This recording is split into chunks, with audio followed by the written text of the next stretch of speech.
Hello everyone and welcome to our channel. आज हम start करिया जाउची जीव विज्ञान रो प्रथम अध्याय जना रहउची जैव विविधता। जैव विविधता पूर्वरु मु कोश चैप्टर तुम पढ़े देछि। जदि तुमने सेटा देखि ना देन आगो कोश चैप्टर देखि दियो तापर तुम जैव विविधता देखिबा जाओ। हां पुस्तक रे हमर ऑर्डर देछि प्रथमे जैव विविधता तापर देछि कोश। किंतु कोश काहे की पढ़िया को फास्ट को जाउची तार कारण हूँ ये जैव विविधता चैप्टर आम पढ़िया समय बहुत जगह कोशर आम पाइबा तार विभिन्न क्लासिफिकेशंस पाइबा विभिन्न कोश अंगीकार ना पाइबा विभिन्न प्रकार जीव माने जमते एककोशी बहुकोशी ताको भितरे कोन तफात थाए पार्थक्य थाए ए सब विषय आम सेठी जानिया पाइबा। जदि आम कोश न जानिथिबा तेबे एटा टिके आम पई कष्ट साध्य हबो। तो बेटर हबो जदि आम कोशटा फास्ट पढ़देबा देन आम जैव विविधता आड़ी जीवा। सो स्टार्ट करिबा। तुमने देख पारथुबो आम परिवेश रे थिबा जीव मानक मध्य रे अनेक सामंजस्य एवं विविधता देखा जाए। जेमति मु जेमति देखा जाए मो सांग अवश्य देखिबा को मो भलिया नुह किंतु ता पाखे सेम आखि दुटा थिबो नाक गोटे रहउची हाथ दुटा रहउची से भी दी गोटे चली परची किंतु हम जदि मनीष आ माकड़ को कल्पना करिवो ता भितर तुलना करिवो माकड़ कोन देखा जाउची माकड़ चारि गोटे चलछन्ती दौड़ुछन्ती तापर से माने गछ ऊपर जते भलसे चढ़ी परछन्ती आमे सेते भलसे चढ़ी परिबानी। माछ सॉरी हमरो माकड़ जो रहिला से माने मेनली फल पत्र एगुडा खाई बंचन्ती आमे फल एते खाइला माने हमर पेट गैस हे जो। सेमती गाय सहित आमे जदि निज तुलना करी आमे तो बहुत डिफरेंस पाइबा। गाय सहित आमे किछि भी हमर सामंजस्य रहउनी माकड़ सहित किछि सामंजस्य रहउची किंतु गाय सहित किछि भी हमर बेसी सामंजस्य रहउनी। हां आखि दिटा रहउची देन बॉडी गोटे रहउची किंतु देखला बेलको डिफरेंसेस बहुत रहउची गाय जहा खाउची आमे सेटा खाउनी। तो एमती बहुत सामंजस्य एवं पार्थक्य रहउची।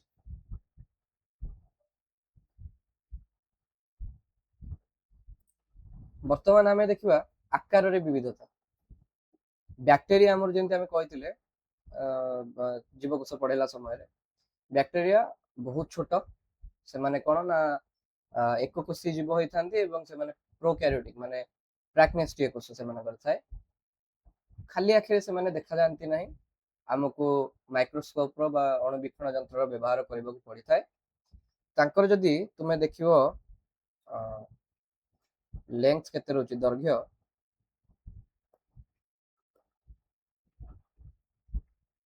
सेटा रहउची पाखापाखि माइक्रोमीटर रेंज रे माइक्रो 1 माइक्रोमीटर केते रहउची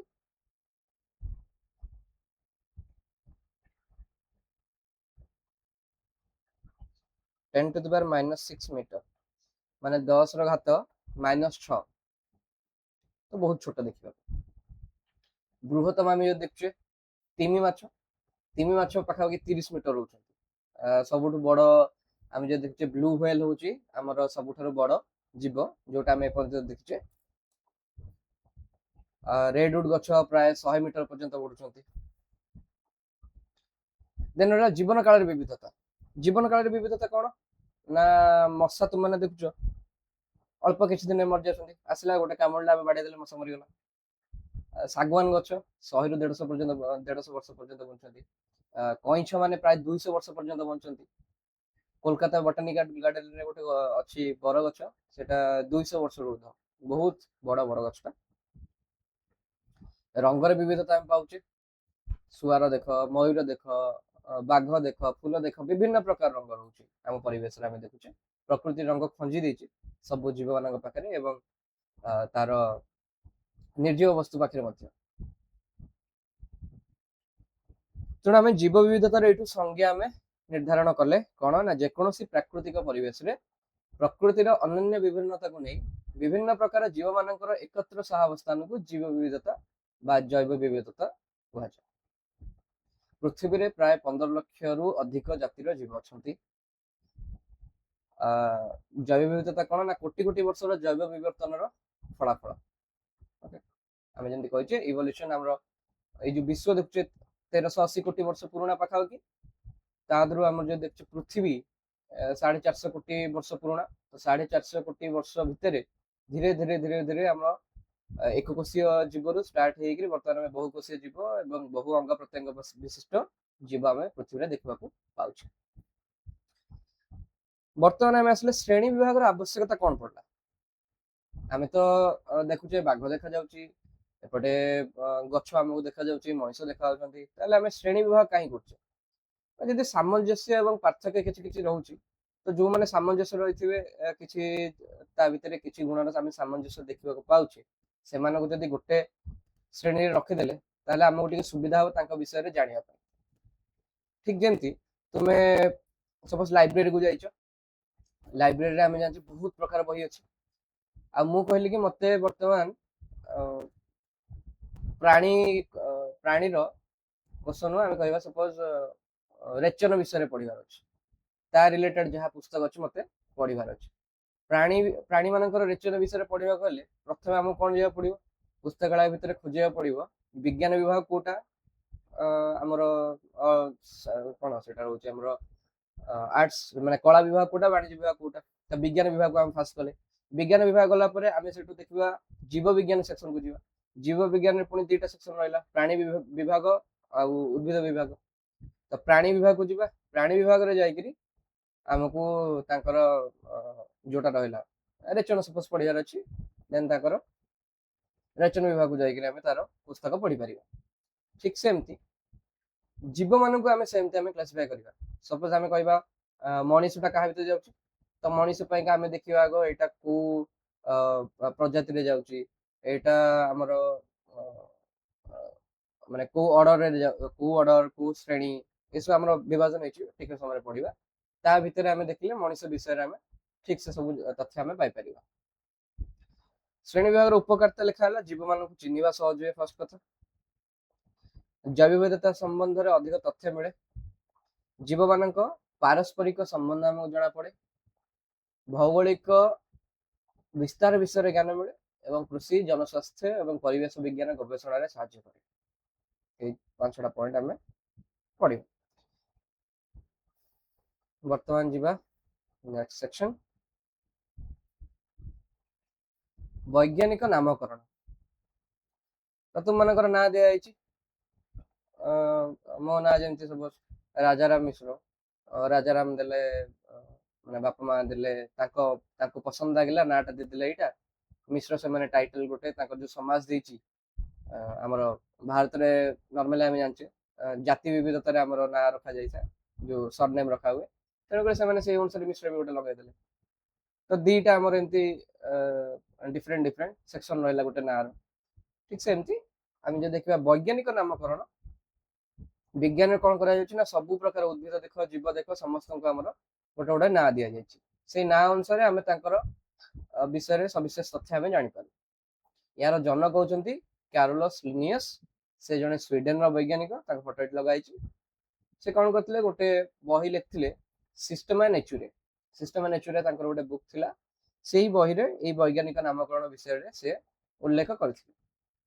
हमरो अंतर्जातीय स्तर रे गोटे नियामक संस्था रहउची international code of biological nomenclature, international code of biological nomenclature. एई अनुष्ठान कोन करे ना जीव मानकर जो नामकरण होची ता विषय रे यार दायित्व रहिची, केमति कोन नामकरण करा जीवो सेगुडा से माने तदारक करथि। तो वैज्ञानिक नामकरण रे हमें मेनली द्विपद नामकरण करछे। जेमति मु कहल ना मो ना रे देख जेमति मिलला दीटा पद रहउची, राजाराम गोटे रहला, मिश्र गोटे रहला।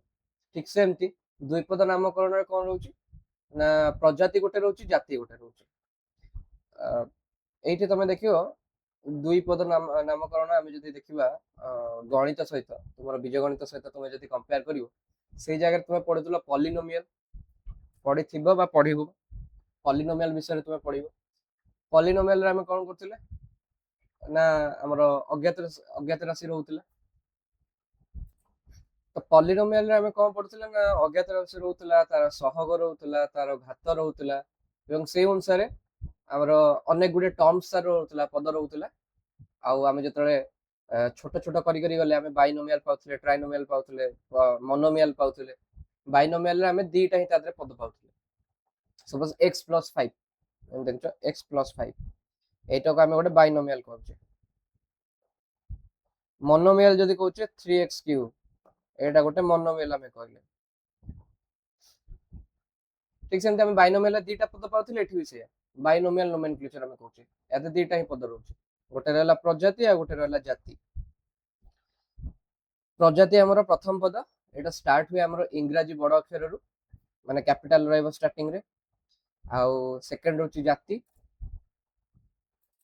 जाति हमर द्वितीय पद रहउची एवं एटा इंग्रजी सान अक्षर रु आरंभ हुए एटा लिखिबार गोटे शैली रखा जाइछि माने ग्लोबली एटा को एक्सेप्ट करा जाइछि कि हां हमें एई प्रणाली रे ही नाम लिखिबा हमें आदर किछ परिवर्तन करि परिबा नै जो फॉर्मेट रे समस्त लिखि आछु ना सेटा लिखि किछ अलग जिंस नुवा आ लिखिया समय रे ना हमें इटैलिक फॉन्ट यूज करछु इटैलिक माने इटैलिक रे कोन लिखा जाय ना एमती बंका बंका लिखा जिवो एमती माय नेम माने आमे नॉर्मली कोन लिखुचे आमे एमती लिखे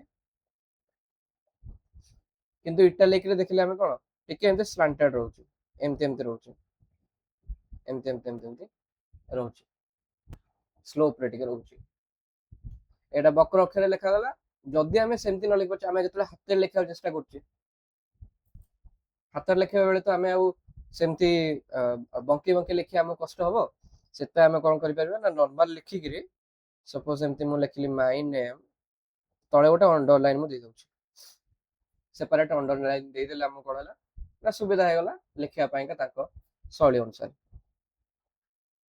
तमे जानले ना केमती लिखा जाय मु एपन तो जाइनी जाति कोन प्रजाति कोन खाली नाटा केमती लिखा जाउची सेटा को कहि दे तो तुमरो एठी एग्जांपल दिया जायछि सिंह जेमती रहला सिंह रहउची हमर तार वैज्ञानिक नाम होची फेलिस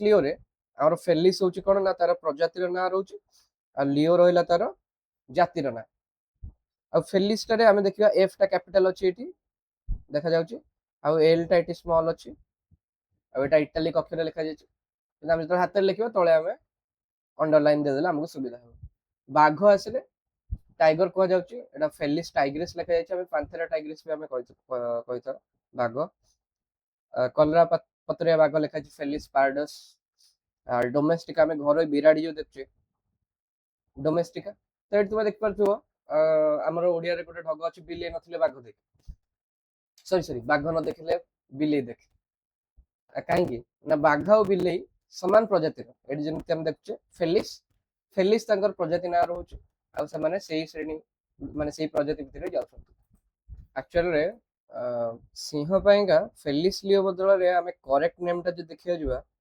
ताला हमर सेटा हो कोन ना पैंथेरा लियो वर्तमान टाइम रे हम जो देखिबा करेक्ट नाम ता हो पैंथेरा लियो ओ सॉरी एटा स्मॉल हबो पैंथेरा लियो काहे कि ना फेलिस ना कार्लोस लिनियस देइथिले जेते बेले से 1758 मसिया रे जेतल तयारी करथिले हमर नामकरण करथिले श्रेणीकरण करथिले से सब तक बिल्ली को माने से भाबी देथिले कि सिंहटा बिल्ली सहित समानता बेसी रहउची किंतु माने सब तक जेतक हमर कैट रहइला से लायन को से टाइगर को लेपर्ड को कैट को समस्त से गोटे श्रेणी भीतर रखथिले किंतु परे जेतले हमर डीएनए सीक्वेंसिंग परे डेवलप अधिक होला रिसेंटली तो सेते जानले कि साइंटिस्ट माने कि बिलेई ठारू डिफरेंस टिक अधिक रहइबो सिंहर बिलेई कोन रहइबो ना हमरो बाघरिका सहित जति सिमिलारिटी रहइबो सिंह सहित सेते सिमिलारिटी रहउ नै हमें एक्चुअली रे कोन हबो ए जेतको फेलिस सब लिखाइनी केवल बिराड़ी को छाड़ देकरी आउ सब तक फेलिस टा को हम पांथेरा कर दबा एटा रॉन्ग अछि एटा हबो कोन ना पांथेरा टाइग्रिस आउ एटा ला पांथेरा पारडस एटा काई को जाउची ना फेलिस श्रेणी रे जेतला हमरा को आइतला बिल्ली की तुम सुनिचो बिल्ली जेतला तुम पाखरे बसची ते कांस्टेंटली गोटे फर साउंड होची ताको घटर घटर गोटे साउंड करथु तुम पाखरे से बिल्ली रा पर को जाय कैट रा फर को जाय तो से जो फर साउंड रा रहउची सेटा केवल कैट पाखरे होची सिंह कोन करे ना रोर करे बड्ड जोरे जेतले आवाज करची किंतु सिंह बा बाघ मान जो बड्ड जोरे आवाज कर पछन सेटा बिल्ली केबे कर परिबोनी तांकर गोटे स्पेशल अंग अछि जोटा बिल्ली रा बहुत डिमिनिश्ड हो जाय माने हमर विवर्तन रे जैव विवर्तन रे सेटा बहुत छोट हो जाय जहा फल रे बिल्ली बहुत जोर रे बाघ ओळिया रडी छाडी परिबो नै ତେଣୁକରି ସେଥିପାଇଁକା ଏଇଟା ଫେଲିସ୍ ଶ୍ରେଣୀ ଭିତରେ ରହୁଛନ୍ତି। କିନ୍ତୁ ଯେତେବେଳେ ଆମେ ବାଘ ଦେଖିଲେ, କଲରା ପତ୍ରିକା ବାଘ ଦେଖିଲେ, ସିଂହ ଦେଖିଲେ, ସେମାନଙ୍କୁ ଆମେ ସବୁ କଣ କରିବା ନା ପାନ୍ଥେରା ଶ୍ରେଣୀ ଭିତରେ ରଖିବା। ଓକେ, ଏ ନାଁ ଗୁଡାକ ଆମେ ପାନ୍ଥେରାରେ ହିଁ ମନେ ରଖିବା। ଫେଲିସ୍ ଶ୍ରେଣୀ, ଫେଲିସ୍ ଟା ଭୁଲ ଅଛି। ଓକେ, ଆଉ ବରଗଛ ତାକୁ ଆମେ ବାନିୟନ ଟ୍ରି ଆମେ କହୁଛେ, ତାର ବୈଜ୍ଞାନିକ ନାଁ ହେଲା ଫାଇକସ୍ ବେଙ୍ଗାଲେନ୍ସିସ୍। ପିପଳ ଗଛ, ଅଶ୍ୱତ୍ଥ ଗଛ, ତାକୁ ସାକ୍ରେଡ୍ ଫିଗ୍ କୁହାଯାଏ ଇଂରାଜୀରେ, ତାର ବୈଜ୍ଞାନିକ ନାଁ ହେଲା ଫାଇକସ୍ ରିଲିଜିଓସା। ହ୍ୟୁମାନ୍ ମାନେ ହେଲେ ହୋମୋ ସାପିଏନ୍ସ। ହୋମୋ ସାପିଏନ୍ସ ଆମର ହୋମୋ ହଉଛି କଣ ରହିଲା, ଏଟା ରହିଲା ପ୍ରଜାତି, ସାପିଏନ୍ସ ଆମର ରହିଲା ଜାତି। ତ ହୋମୋ ଜାତି ହୋମୋ ପ୍ରଜାତି ଭିତରେ ଆଉ କେତେଟା ଆମେ ଏକ୍ସାମ୍ପଲ ଦଉଛେ ଯୋଉମାନେ ଆଗରୁ ରହୁଥିଲେ। ଗୋଟେ ହେଲା ଇରେକ୍ଟସ୍, ଗୋଟେ ହେଲା ହାବିଲିସ୍, ଗୋଟେ ହେଲା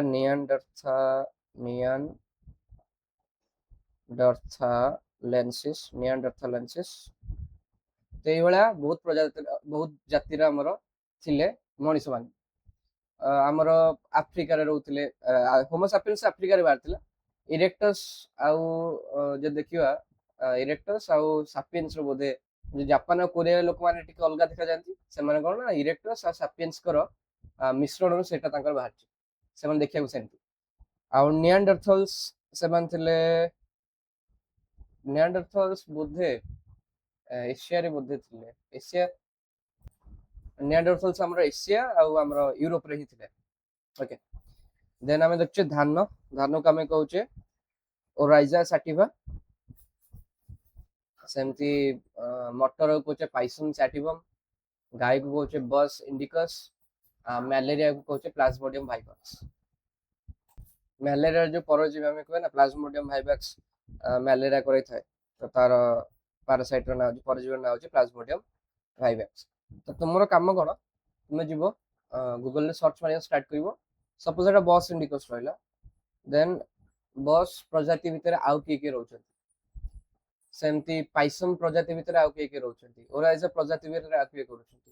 ତୁମେ ଦି ତିନିଟା ଏକ୍ସାମ୍ପଲ ତୁମେ ନିଜେ ଲେଖିଲେ ତୁମେ ଜାଣିପାରିବ ସେ କେମିତି ତାଙ୍କର ନିୟରେଷ୍ଟ ମାନେ ପାଖାପାଖି ଯୋଉମାନେ ରହୁଛନ୍ତି, ଜୀବ ରହୁଛନ୍ତି ବା ଉଦ୍ଭିଦ ରହୁଛନ୍ତି, ତୁମେ ଜାଣିପାରିବ। ଓକେ, ବର୍ତ୍ତମାନ ଆମେ ପଢିବା ଶ୍ରେଣୀ ବିଭାଗର ଆଧାର। ଆମେ କୋଉ ବେସିସରେ ଆମେ ଶ୍ରେଣୀ ବିଭାଗ କରୁଛେ। ଆରିଷ୍ଟଟଲ, ଆମେ ଯେତେବେଳେ ମୁଁ ତୁମକୁ ବିଜ୍ଞାନର ପରିଚୟ ଦେଇଥିଲି ସେତେବେଳେ କହିଥିଲି ଆରିଷ୍ଟଟଲ କଣ କାମ କରୁଥିଲେ ନା ସେ ଜଳ, ସ୍ଥଳ, ବାୟୁ ଅନୁସାରେ ଭାଗ କରିଥିଲେ ଜୀବମାନଙ୍କୁ। କିନ୍ତୁ ଏଇଟା ତ୍ରୁଟିପୂର୍ଣ୍ଣ ଥିଲା। କାହିଁକି ନା ତିମି ଆମର ହେଲା ଆଉ ମାଛ ହେଲା, ଉଭୟ ଜଳ ଭିତରେ ଅବଶ୍ୟ ରହୁଛନ୍ତି, କିନ୍ତୁ ମାଛ ଯୋଉ ଶ୍ରେଣୀରେ ଯାଉଛି, ତିମି ସେଇଟା ସେଇ ଶ୍ରେଣୀରେ ଯାଉନାହାନ୍ତି। ତିମି ଆମର ସ୍ତନ୍ୟପାୟୀ ରହୁଥିଲା ବେଳେ, ମାଛ ଆମେ ଯୋଉ ଅନ୍ୟ ଜଳଚର ମାନଙ୍କ ଭଳିଆ ରହୁଛନ୍ତି। ଡିଫରେନ୍ସ ଟିକେ ଏଇଠି ଆମେ ପାଉଛେ, ତିମିକୁ ଆମେ ମାମାଲ୍ସ କହିଥାଏ। ସେମିତି ଶ୍ରେଣୀ ବିଭାଗ ପାଇଁକା ମୁଖ୍ୟ ଲକ୍ଷଣର କ୍ରମ କଣ କଣ ନିଆଯାଇଛି ଆଧୁନିକ ସମୟରେ। କୋଷର ପ୍ରକୃତି, ଆମେ ଯେମିତି କହୁଥିଲେ ସୁନେଷ୍ଟୀୟ, ପ୍ରାକ୍ନେଷ୍ଟୀୟ। କୋଷ ସଂଖ୍ୟା, ଏକକୋଷୀୟ, ବହୁକୋଷୀୟ। ଖାଦ୍ୟ ଗ୍ରହଣ ପ୍ରଣାଳୀ, ସ୍ୱଭୋଜୀ, ପରଭୋଜୀ, ଆଲୋକ ଶୋଷଣ କରିପାରୁଛି କି ନାହିଁ। ଶରୀରର ସଂଗଠନ, ଗଠନ, ଅଙ୍ଗ ପ୍ରତ୍ୟଙ୍ଗର ବିକାଶ କେମିତି ହେଇଛି, ଏଇ ସବୁ ଆମର ମୁଖ୍ୟ ଲକ୍ଷଣକୁ ନେଇକିରି ଶ୍ରେଣୀ ବିଭାଗ ଆମେ ଆଧୁନିକ ସମୟରେ କରୁଛେ। ପଦାନୁକ୍ରମ କେମିତି ରହିଛି, ପ୍ରଥମରେ ରହିଲା ଜଗତ, ତାପରେ ହେଲା ପର୍ବ। ପ୍ରାଣୀ ପାଇଁକା ପର୍ବ ରହେ, ଉଦ୍ଭିଦ ପାଇଁକା ବିଭାଗ କୁହାଯାଏ, ଡିଭିଜନ।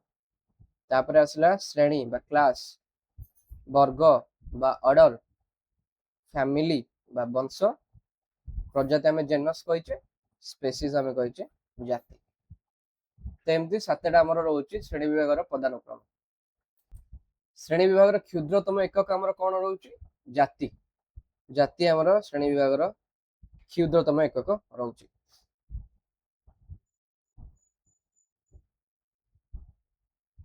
ସୋ ଏମିତି ତୁମମାନଙ୍କୁ ମନେ ରଖିବାକୁ ପଡିବ, କିଛି ଟ୍ରିକ୍ ତୁମେ ନିଜେ ବନେଇ ଦେଇ ପାରିବ। ମାନେ ଜଗତ, ପର୍ବ, ଶ୍ରେଣୀ, ବର୍ଗ, ବଂଶ, ପ୍ରଜାତି, ଜାତି ଏଗୁଡାକୁ ମନେ ରଖିବା ପାଇଁକା ତୁମେ କିଛି ତୁମର ନିଜର ଟ୍ରିକ୍ ତୁମେ ବନେଇ ଦେଇ ପାରିବ, ଯୋଉଟା ତୁମକୁ ସୁଇଟେବଲ ରହିବ। ମୁଁ ୟା ପାଇଁ ଗୋଟେ ଟ୍ରିକ୍ ବନେଇଥିଲି କଣ ना किंग पे क्लास आने का ऑर्डर है, लेकिन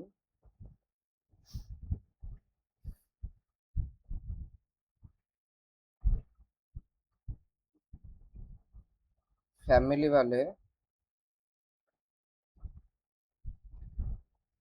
बोल रहे हैं कि घर में सो जाओ। किंग रु किंगडम, पी रु आसिला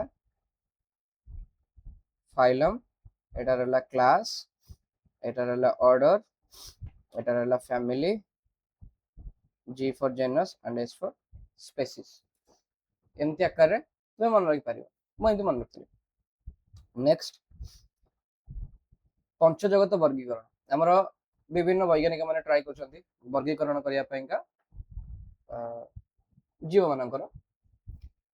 प्रथमे ट्राई कले दुई जगत विशिष्ट कार्ल लिनियस आम जमते देखिले से उद्भिद एवं प्राणी को लेकर आमर विभाजन करथिले, नामकरण करथिले। तापर कोन हला ना एर्नेस्ट एच हेकेल से आमर जने बॉटनिस्ट थिले, से कोन कले ना तीन जगत विशिष्ट माने प्रोटिस्टा को से जोड़िले, प्रोटिस्टा भितर अमीबा रिके जाउछन्ती। देन पांच जगत विशिष्ट किए देले ना रॉबर्ट व्हिटाकर। वर्तमान समय आम एक्सेप्टेबल रही पंच जगत विशिष्ट वर्गीकरण मेनली एक्सेप्ट करछे हमें, सेटा देथिले रॉबर्ट व्हिटाकर लास्ट रे देथिले 1959 रे। तो वर्तमान हमें पांचटा जगत को हम पढ़िबा। पांचटा जगत हमर कोन कोन अछि, गोटे रहउची मोनेरा,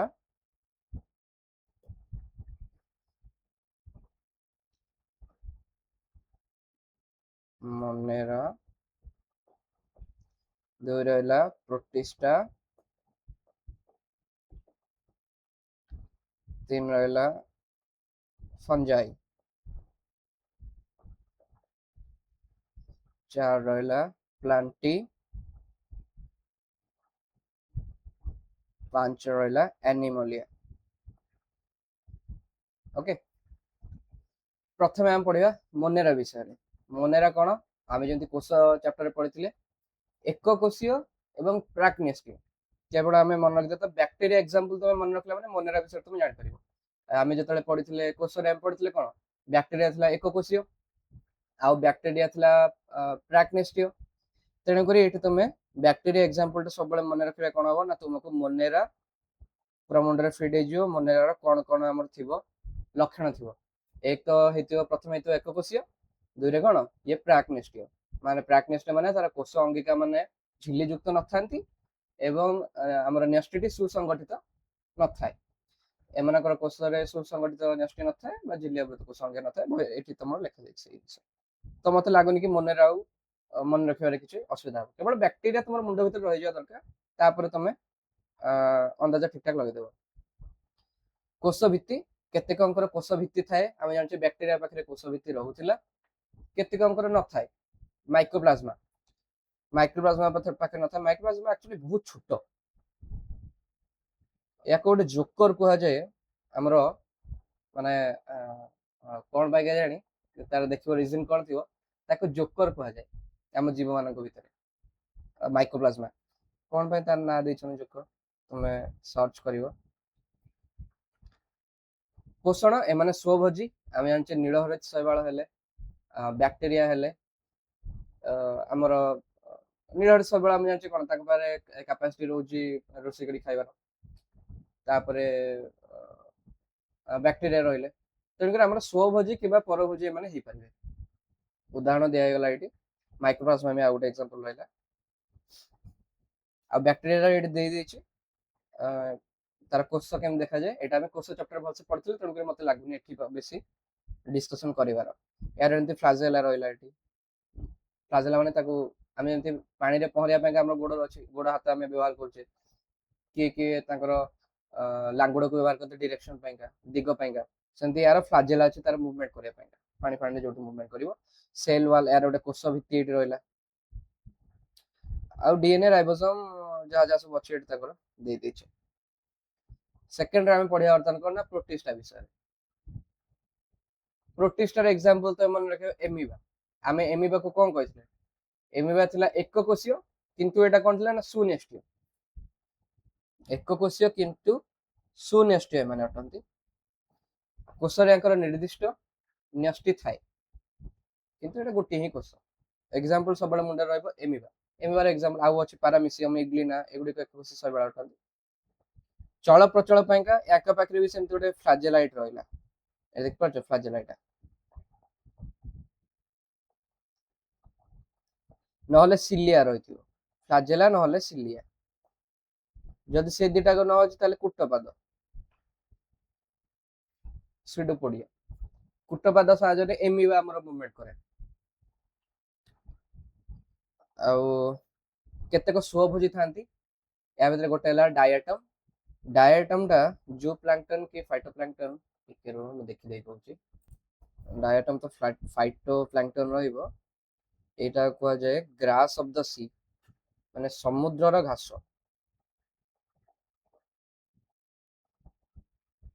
ଫାଇଟୋପ୍ଲାଙ୍କଟନ ଟା ଫାଇଟୋପ୍ଲାଙ୍କଟନ ମାନେ ସମୁଦ୍ର ଭିତରେ ଥିବା ଗଛ, କାହିଁକିନା ସିଏ ସ୍ୱଭୋଜୀ ରହୁଛି ନା, ସେଥିପାଇଁ। ପରଭୋଜୀ କେତେଟି ରହୁଛନ୍ତି? ଏମିବା ଆମେ ଏଠି ଦେଖୁଛେ। ଉଦାହରଣ ଏଠି ରହିଲା ଏମିବା, ପାରାମିସିୟମ, ଏଉଗ୍ଲିନା, ଏକକୋଷୀ ଶୈବାଳ। ଦେନ୍ ଆମେ ଫଞ୍ଜାଇ ବା କବକ ବିଷୟରେ ଦେଖୁଛେ। କବକ ଆମର ବହୁକୋଷୀୟ ଥାନ୍ତି। ଇଷ୍ଟ ଗୋଟେ ବ୍ୟତିକ୍ରମ। ବ୍ୟତିକ୍ରମ ଗୁଡା ସବୁବେଳେ ମନେ ରଖିବ, କାହିଁକି ନା ଏକ୍ସାମରେ ଏଇଗୁଡା ହିଁ ତମେ ପଚାରିବ। ଜାଣିବା ପାଇଁ ତ ମନେ ରଖିବ। ଇଷ୍ଟଟା ହଉଛି ବ୍ୟତିକ୍ରମ ଗୋଟେ। ବହୁକୋଷୀୟ ରହିଲେ ଏମାନେ ସୁନେଷ୍ଟୀୟ ଥାନ୍ତି, ଆଉ କୋଷ ଭିତ୍ତି ୟାଙ୍କର ଥାଏ। କୋଷ ଭିତ୍ତି କୋଉଥିରେ ତିଆରି? କାଇଟିନ ନାମକ ଶର୍କରାରେ ତିଆରି। କୋଷ ଭିତ୍ତି କୋଉଥିରେ ତିଆରି ହେଲା? କାଇଟିନରେ।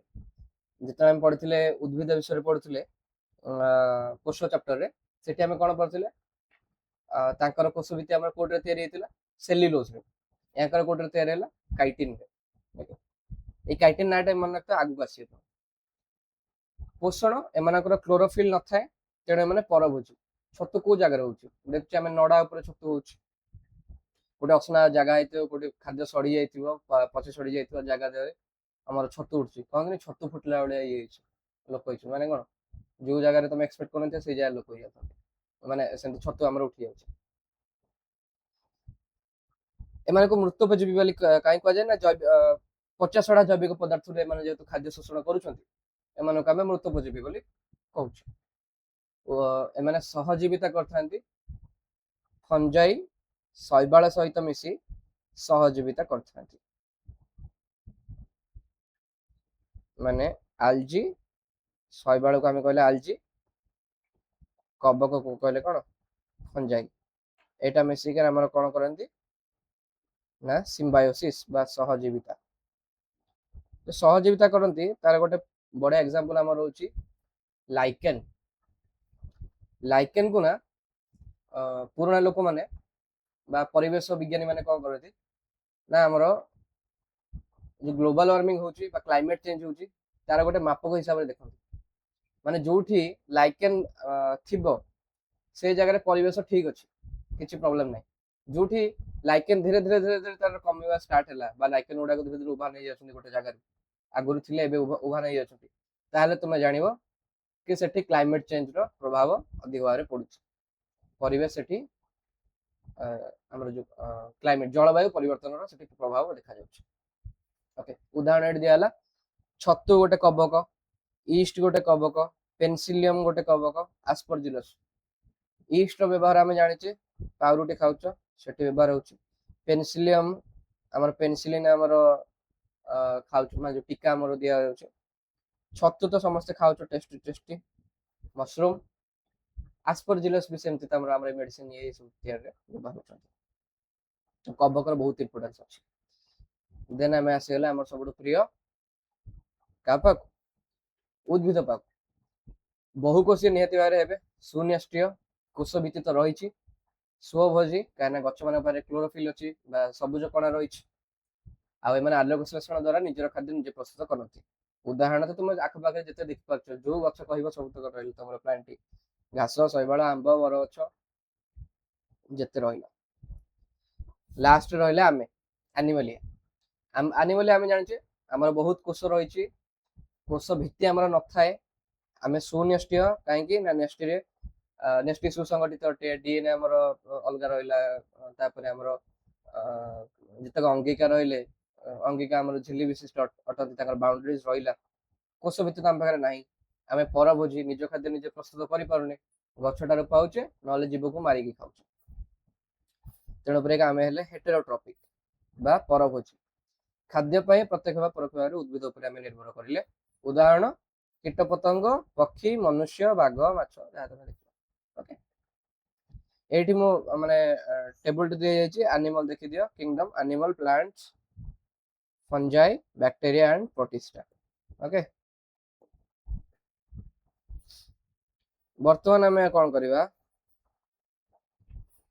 ନା ମେନଲି ଆମେ ଉଦ୍ଭିଦ ଆଉ ପ୍ରାଣୀ ଉପରେ ବର୍ତ୍ତମାନ ଫୋକସ କରିବା।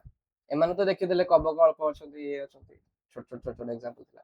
ବ୍ୟାକ୍ଟେରିଆ କିନ୍ତୁ ବହୁତ ସଂଖ୍ୟାରେ ଅଛନ୍ତି, କେତେ ପ୍ରକାର ବି ବ୍ୟାକ୍ଟେରିଆ ଅଛନ୍ତି, ତାର ସଂଖ୍ୟା ତମେ ଦେଖିପାରିବ ଯଦି ଅଧିକ ଜାଣିବାର ଥିବ। ପ୍ରଥମେ ଆମେ ପଢିଲେ କ୍ରିପ୍ଟୋଗ୍ରାମ। ଉଦ୍ଭିଦ ଜଗତର ଶ୍ରେଣୀ ବିଭାଗ ଯଦି କରୁଛେ, ଦିଟା ଭାଗରେ ମୁଖ୍ୟତଃ ଆମେ ବିଭକ୍ତ କରୁଛେ। ଗୋଟେ ହେଲା କ୍ରିପ୍ଟୋଗ୍ରାମ, ଯୋଉଟା କି ରହୁଛି ଅପୁଷ୍ପକ ବା ମଞ୍ଜି ନଥାଏ, ଆଉ ଗୋଟେ ହେଲା ଫାନୋରୋଗାମ। ଫାନୋରୋଗାମ ରେ କଣ ଥାଏ, କ୍ରିପ୍ଟୋଗାମ ଆଉ ଫାନୋରୋଗାମ, ଏଥିରେ ସପୁଷ୍ପକ ବା ମଞ୍ଜି ଥାଏ।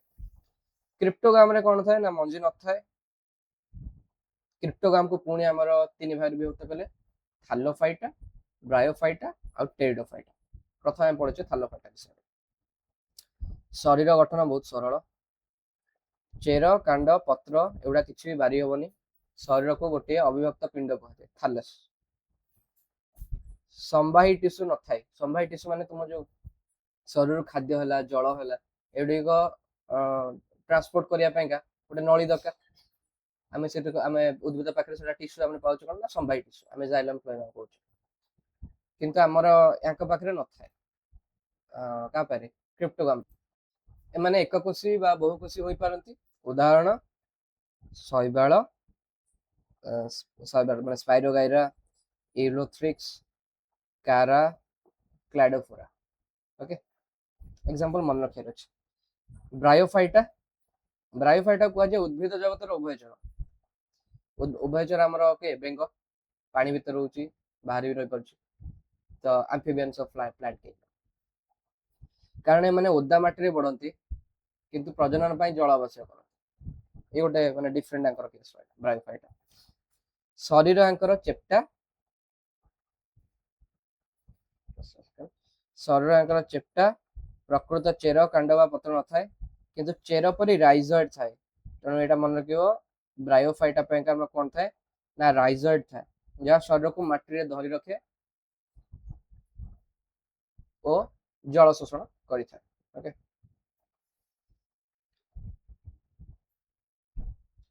ସମ୍ବାହୀ ଟିସୁ ଆଙ୍କ ପାଖରେ ବି ନାହିଁ, ଜାଇଲେମ ଫ୍ଲୋଏମ ଏଗୁଡାକ ଆଙ୍କ ପାଖରେ ବି ନାହିଁ। ଉଦାହରଣ ହେଲା ମସ୍ ବା ଫ୍ୟୁନେରିଆ, ମାର୍କାନ୍ସିଆ, ରିକ୍ସିଆ। यार ଫଟୋ ତୁମମାନେ ଖୋଜି ପାରିବ, ମୁଁ ଆକ୍ଚୁଆଲି ଆଡ୍ କରିନି, ଭୁଲି ଯାଇଛି। ତାପରେ ରହିଲା ଟେରିଡୋଫାଇଟା। ଟେରିଡୋଫାଇଟା କଣ ନା ଶରୀରର କାଣ୍ଡ, ମୂଳ ଓ ପତ୍ରରେ ବିଭକ୍ତ ହେଇଯାଉଛି। ଏମାନଙ୍କର ଜଳ ଓ ଖାଦ୍ୟ ପରିବହନ ପାଇଁକା ସମ୍ବାହୀ ଟିସୁ ଏଥିରେ ଥାଏ, ନଥିଲା କୋଉଥିରେ, ଥାଲୋଫାଇଟା, ବ୍ରାୟୋଫାଇଟାରେ, କିନ୍ତୁ ଟେରିଡୋଫାଇଟାରେ ଆମର ସମ୍ବାହୀ ଟିସୁ ଥାଏ। ଏଇଟା ମନେ ରଖିବାର ଅଛି। ପତ୍ରର ପଛପଟରେ ବିନ୍ଦୁ ଭଳି ସ୍ପୋର ବା ରେଣୁ ଥାଏ, ଯାହା ଦ୍ୱାରା ଏମାନେ ବଂଶ ବୃଦ୍ଧି କରନ୍ତି। ଉଦାହରଣ ହେଲା ଫର୍ନ ବା ମାର୍ସିଆନିଆ। ଏମାନଙ୍କର କଣ ଥାଏ ନା ପତ୍ରର ପଛପଟରେ ସ୍ପୋର ବା ରେଣୁ ଥାଏ। ସ୍ପୋର ମାଧ୍ୟମରେ ପ୍ରଜନନ ଆମର କବକ ମାନେ ବି କରିଥାନ୍ତି। ତ ସେଇଟା ଆମର ପଢିବ ପ୍ରଜନନ ଯେତେବେଳେ ଚାପ୍ଟର ପଢିବ, ଦ୍ୱିତୀୟ ଆମର ନେକ୍ସଟ ଇୟର ପଢିବ, ଦଶମ ଶ୍ରେଣୀ। କେମିତି ପ୍ରଜନନ କୋଉ ଜୀବ ମାନେ କୋଉ ମେଥଡ ପ୍ରଜନନ କରୁଛନ୍ତି, ତା ଭିତରେ ତମେ ସ୍ପୋର ଦ୍ୱାରା ଦେଖିବ କବକ ମାନେ ବି ତାଙ୍କର ସ୍ପୋର ଦ୍ୱାରା କରିଥାନ୍ତି। ବର୍ତ୍ତମାନ ପାଇଲେ କଣ ନା ଫାନେରୋଗାମ ଆମେ ପଢିଦେଲେ, କ୍ରିପ୍ଟୋଗାମ ପଢିଦେଲେ ଯୋଉଟାରେ ତାର ମଞ୍ଜି ନଥାଏ। ଏବେ ଆମେ ପଢିବା ଫାନେରୋଗାମ। ଫାନେରୋଗାମ ପାଖରେ ମଞ୍ଜି ଥାଏ ଏବଂ ମଞ୍ଜିରୁ ଫଳ ହଉଛି ଆମର ଫୁଲ ବି ଥାଏ ଆମର।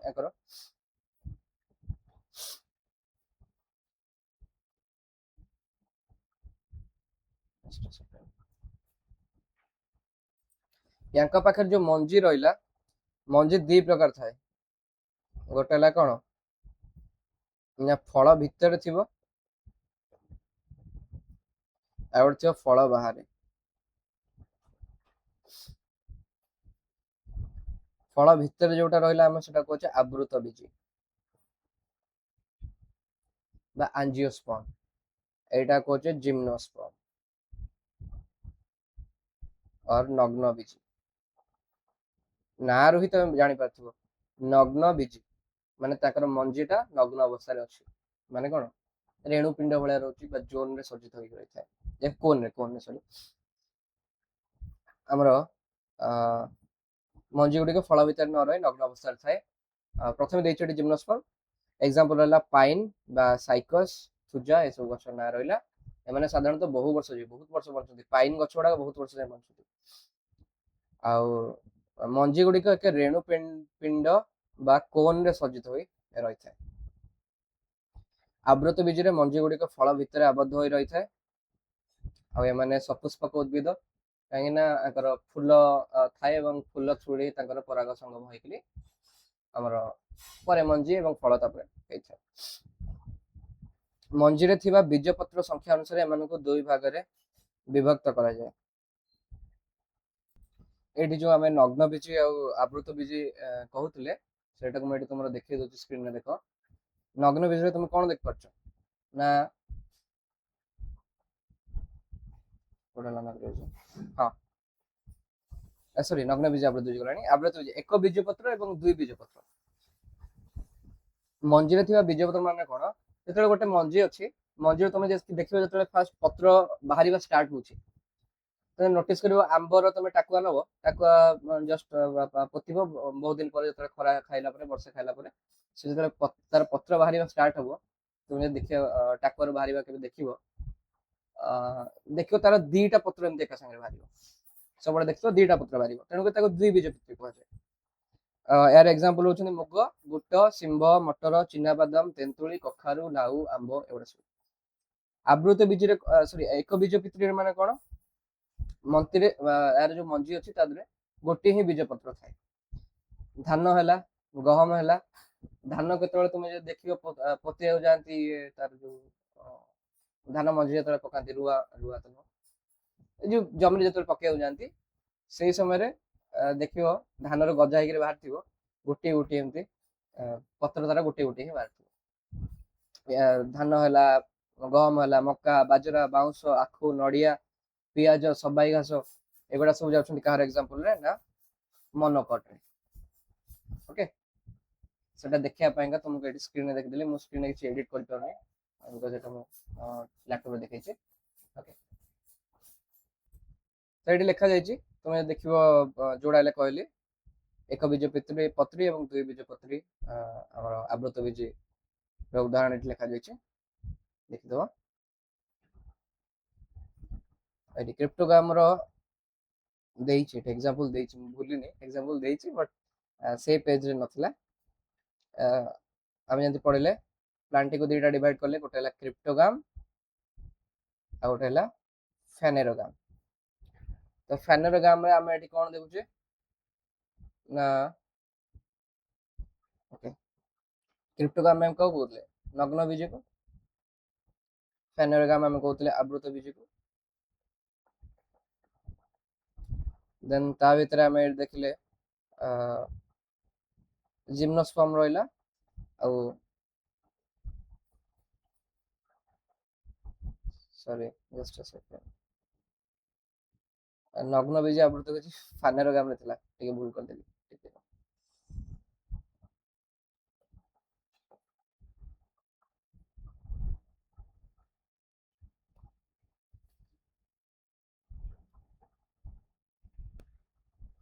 फेनेरोग्राम हां फेनेरोग्राम तो फेनेरोग्राम ही कहउचे फेनेरोग्राम रे जिम्नोस्पर्म रहिला एटा रहिला नग्न बीज एटा रहिला आवृत बीज ओके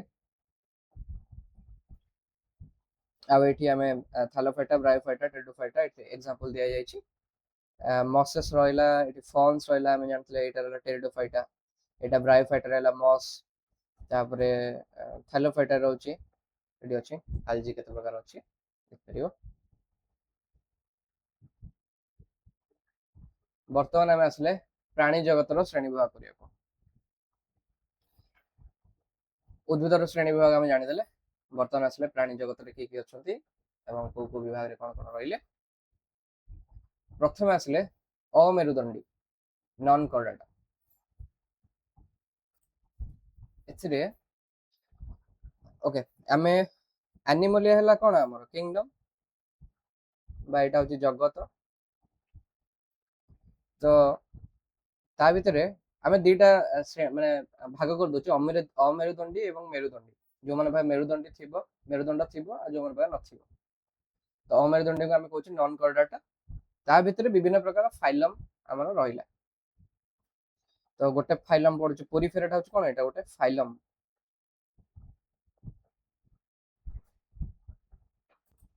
फाइलम माने एटा गोटे पर्व एटा को आमे ओडिया रे कोन कहूचे पर्व तो गोटे पर्व है हमर पोरिफेरा पोरिफेरा भितर जते प्रकार स्पंज तमे देख परथु सब तो स्पंज वाला हमर एनिमल गुडा के भितर जिबे माने शरीर सारा छिद्र थाए तेणु को छिद्राଳ प्राणी भी कहा जाए साधारणतः समुद्र रे एक स्थान रे लागि रुहंती चल प्रचल करंती नाही शरीर रे जल परिवहन करिया पे केनाल तंत्र थाए जहा द्वारा खाद्य एवं अम्लजान मिली थाए शरीर बाह्य आवरण कठिन एटी तुम देख पारथुव उदाहरण साइकन स्पंजिला बा स्पंजेस जते प्रकार स्पंज जो अछंती से सब या भितरे ताकर पुणी विभाजन हम श्रेणी ऑर्डर एगुड़ा सब ताकर विभाजन जो अनुसार हवा कथा हम एटा हला पोरिफेरा देख पारथुव एटा पोरिफेरा तापर आसला सिलेंटेराटा सिलेंटेराटा होचंती कोन ना जलचर मधुर जल बा समुद्र रे माने वास करंती एकाकी किंबा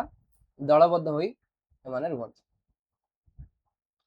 याकर कोन थाए ना टेंटाकल्स थाए टेंटाकल कर्सिका शरीर आकार एटा दी प्रकार नलाकृति किंबा छताकृति थाए मुख चारिपटे कर्सिका बा टेंटाकल्स थाए जहा द्वारा माने खाद्य ग्रहण करथांती शरीर भितर गोटे गह्वर थाए जोटा को सिलेंटेरन कह जाए एई गह्वर सकाशे ताको ना हेछि सिलेंटेराटा सिलेंटेरन थिबारु एको ना हेछि सिलेंटेराटा हाइड्रा आ सी एनिमन होचंती यार जेलीफिश भी यार एग्जांपल एटा देखो एटा होच कोन टेंटाकल्स एटा होच टेंटाकल्स या थ्रू से माने खाद्य ग्रहण करथि एटा बर्ड होची यार ए जो बर्ड ता देखो एटा प्रजनन ପାଇଁ का व्यवहार हुए ओके आ एटा देख परथु शरीर भितर गह्वर आमे जो कहथिले एटा होच गोटे गह्वर एटा गोटे गह्वर देख परथु देख परथु एटा गोटे गह्वर तो ए गह्वर टा आमे कोन कहलन सिलेंटेरन आ एटा होची हाइड्रा एग्जांपल ए जो पॉलिप टा देखो एटा हला हाइड्रा हाइड्रा रे बॉडिंग हुए बॉडिंग हेगली तार प्रजनन माने तार नुवा ऑफस्प्रिंग तार नुवा जनरेशन को से जन्म देता है सी एनिमन भी यार एग्जांपल रोच जेलीफिश भी यार एग्जांपल जेलीफिश रो देखथियो हमते टेंटाकल्स है ना जेलीफिश मुंडो एम जोड़े थियो छता कर तापर एम खाली थाई तार टेंटाकल्स गुडा ओके तो एटा कोन हला ना छता कृति हम कहि परिबा मेडुसा शेप रे हिटे एटा हला मेडुसा शेप आ पॉलिप शेप रे रहउची कोन ना हमर हाइड्रा ओके अच्छा एटा देखा जानी कि क्लियरली देख परछु कि सिलेंडर एटा एटा जोटा डाहाण पटे जोटा अछि एटा हला मेडुसा बाम पटे जोटा अछि एटा हला पॉलिप दीटा शेप पड़ा ना पॉलिप शेप आ मेडुसा शेप तो दीटा को शेप पड़े दिया जाय जे नाम पड़ेगा प्लाटी हेलमिन्थेस एटा गोटे पर्व ए सब तो पर्वर ना कहै छै ओके फाइलम मनते बारंबार एरा जो पोरिफेरा प्लाटी हेलमिन्थेस एगुडा सब गोटे पर्व एमानक शरीर कोन ना चेप्टा पतला एवं कोमल तेणु एमानक चेप्टा कृमि कहा जाय एमाने उभय लिंगी माने गोटे शरीर रे तार उभय अंडे एवं माई प्रजनन अंग थाए अधिकांश परजीवी भाव रे चेप्टा कृमि तुम ना रही जान परछ कृमि हम कह जाने अधिक मिठा खाना कृमि हे जिवो कृमि आम शरीर भीतर रही आम शरीर पोषण से ग्रहण करता है निजे निज शरीर बढ़ी है आम शरीर क्षति करता है माने अन्य जीव शरीर रुहति परजीवी हिसाब से एमानकर मल द्वारा न थाए मुख बाटे खाद्य ग्रहण एवं वर्ज्यवस्तु निष्कासन हुए। ओके, उदाहरण है फिताकृमि, यकृतकृमि लिवर फ्लिक, प्लानारिया। एटा है प्लानारिया, एटा टेपवर्म आम जो फिताकृमि देखुचे आउ फ्लेम सालार देखिदेल डिटेल प्रजनन अंग कोठी कोठी एगुड़ा सब तुम 11th स्टैंडर्ड रे अछि 11th स्टैंडर्ड रे तुम अछि देखते लियो सेतबे। तापर असला निमाटो हेलमिन्थेस। एटार शरीर कोन होची ना गोलाकार एवं लंबा, तेणु मानको गोल कृमि कहै छै। चेप्टा कृमि कहै गला का प्लाटी हेलमिन्थेस, निमाटो हेलमिन्थेस को कोन कहै गला ना गोल कृमि। एटा निमाटोडा बा आस्केलमिन्थेस भी कहै छै। शरीर आंकर कोन ना त्रिस्तरीय ट्रिप्लोब्लास्टिक, किंतु प्रकृत शरीर गह्वर न थाए। सिलम आंकर कोन ना शरीर भितर हमर तांकर प्रोटेक्शन पाई का काम करे। एटा हमर माने ता भितर प्रेशराइज्ड फ्लूइड थाए, जो जलीय अंश अधिक हाई प्रेशर थाए, जहा फल स्ट्रक्चरल सपोर्ट ता शरीर को सेफ दे थाए, ठीक ठाक सेफ जो अच्छे दे थाए। आ जदि बाहर किछ डैमेज आसी ताको कंट्रोल करते फिजिकल डैमेज रो तार शरीर भितर थिबा इंटरनल ऑर्गन जतक अछन ता शरीर भितर थिबा अंग गुडे को से बंचाई थाए। आउ सिलम रे थिबा जलीय अंश कोन करे ना पोषण ग्रहण करिबारे, गैस एवं वेस्ट प्रोडक्ट गुडा को ट्रांसपोर्ट करिबारे, गोटे स्थान आ गोटे स्थान को नबारे, ए सब रे तार काम लागि थाए। तो ई सिलम टा यांक पाखरे न थाए, कहा पाखरे ना निमाटो हेलमिन्थेस पाखरे न थाए।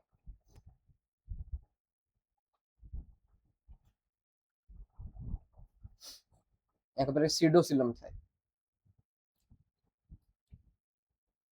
तापरे आसिला एमाने किंतु एकलिंगी, माने माई आ अंडीरा कृमि अलग। जेम देखथिले प्लाटी हेलमिन्थेस रे कोन माई अंडीरा गोटे ही जीव थिले, यांकर किंतु दीटा अलग अलग। एमाने साधारणतः परजीवी अटंती एवं रोग सृष्टि करंती। निमाटो हेलमिन्थेस रोग सृष्टि करंती। अंकुश कृमि, जिया कृमि, गोदर कृमि, दश कृमि आमे एगुडा को देखुचे। ओके, बर्तमान देखिबा एनिलिडा। एनिलिडा माने कोन ना एकर शरीर अनेक गुडिए मुद्दी भली खंड बा कक्ष द्वारा गठित। एमती छोट छोट छोट छोट एमती एमती पार्ट गुडा थाए, एमती एमती एमती एमती एमती एमती एमती एमती एमती देखिया कि हमकु को कहबा तो केना सर जिया जोको नेरिस एनिलिडा रे एमाने को अंगुरीय माळ प्राणी मध्ये कुआ जाय। एमाने ओदा माटी मधुर जल बा समुद्र रे वास करंती।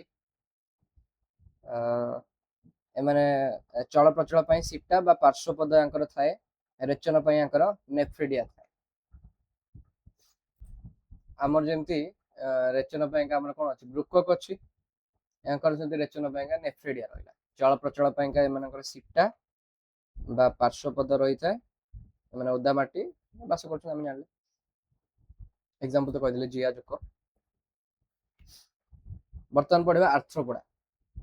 एमाने होचंती प्राणी जगतर सर्वबृहत पर्व। काहे कि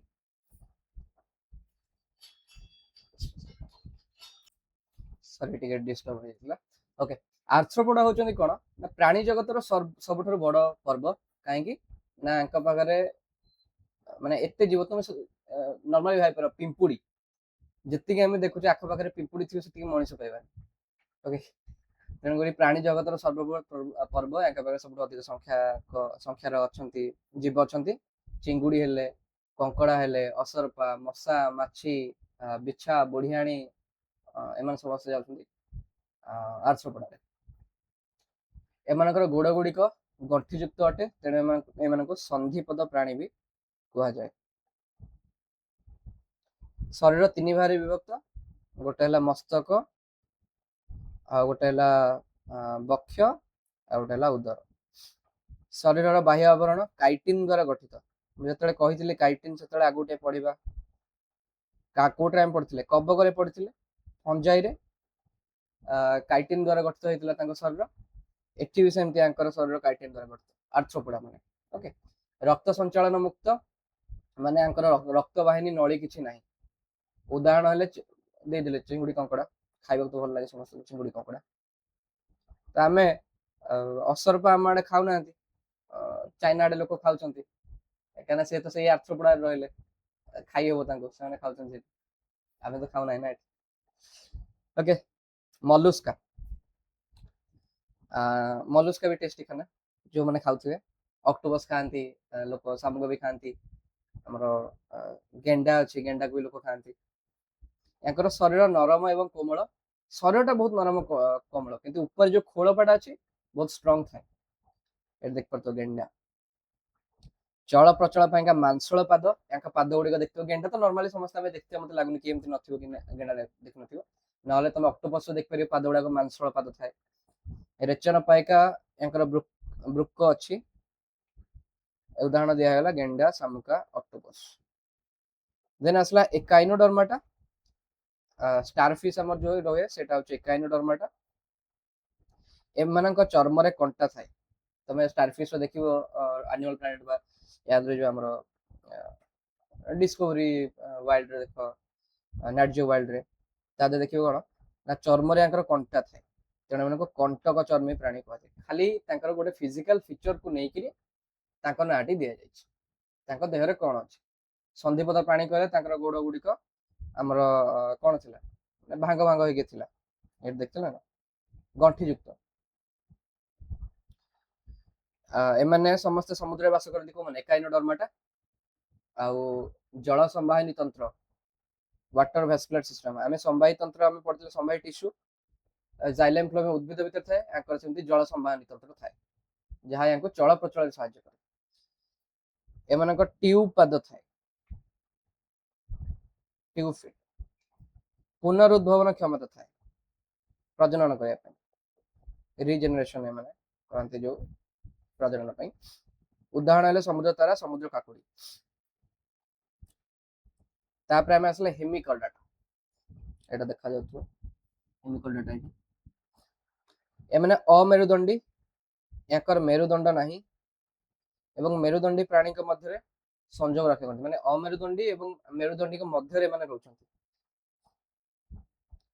ୟାଙ୍କର ଶରୀର ନରମ ଏବଂ ଲମ୍ବା ଅଟେ, ଶରୀର 3 ଭାଗରେ ବିଭକ୍ତ, ପ୍ରୋବୋସିସ୍, କୋଲାର ଆଉ ଟ୍ରଙ୍କ, ମାନେ ଗଣ୍ଡି।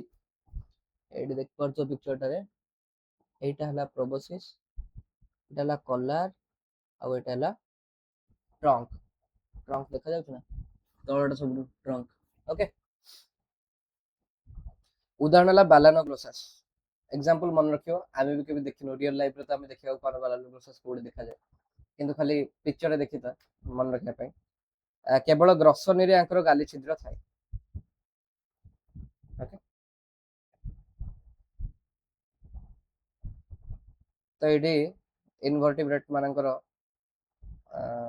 ମାନେ ଅମେରୁଦଣ୍ଡୀ ପ୍ରାଣୀ ମାନଙ୍କର ଆମେ ଏଠି ଶ୍ରେଣୀ ବିଭାଗ କରିଥିଲେ। ଏଠି ପୋରିଫେରା, ନିଡାରିଆ, ଇକିନୋଡର୍ମାଟା, ପ୍ଲାଟିହେଲମିନ୍ଥେସ୍, ଆନେଲିଡା, ମଲୁସ୍କା,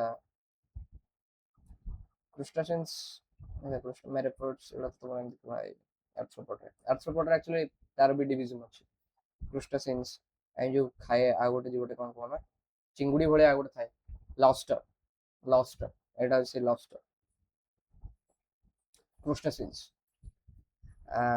ଦେନ୍ ରହିଲା ଆରାକ୍ନିଡ୍ସ, ଏଇ ଯୋଉ ଆମେ ଦେଖୁଛେ ମାଙ୍କଡ ସାପ ହୁଏ, ଆରାକ୍ନିଡ୍ସ, ବିଭିନ୍ନ ପ୍ରକାର ସ୍ପାଇଡର୍ସ, ଆରାକ୍ନିଡ୍ସ।